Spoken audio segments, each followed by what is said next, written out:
Simulan natin ang banal na pagdiriwang sa ngalan ng Ama, ng Anak, ng Espiritu Santo. Amen. Sumainyo ang Panginoon. At sumainyo rin. Magandang gabi po sa inyong lahat. Inialay natin ang banal na misang ito para sa pumanaw nating kapatid na pari na si Father Peace.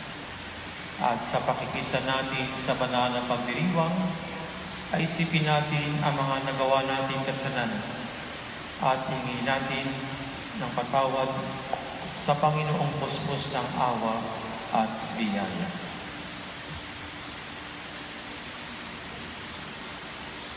Panginoong Jesucristo, sa paghahain mo ng iyong buhay para sa lahat, pinamalas mong pagmamalasakit at paglingap.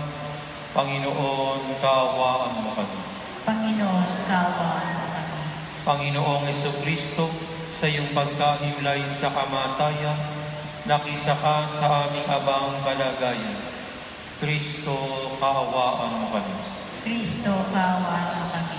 Panginoong Jesucristo, sa iyong muling pagkabuhay, pinatatag mong aming pananampalataya sa walang hanggang buhay sa kabila. Panginoon, kaawaan mo kami. Panginoon, kaawaan mo kami. Kaawaan nawa ng Panginoong Jesucristo ang ating kapatid na tao, patawarin ang kanyang mga kasalanan at pagkain siya sa buhay na walang hanggan. Amen. Manalangin tayo.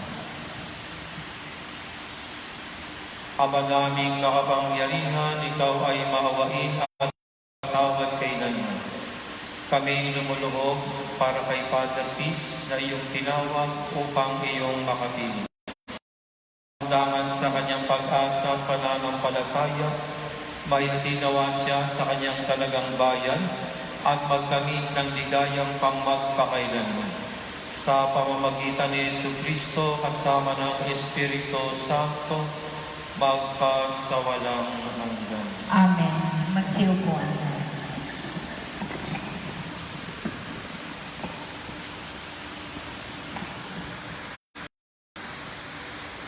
Ang salita mula sa propeta Daniel. Ang ipinasasabi ni Yahweh, ako mismo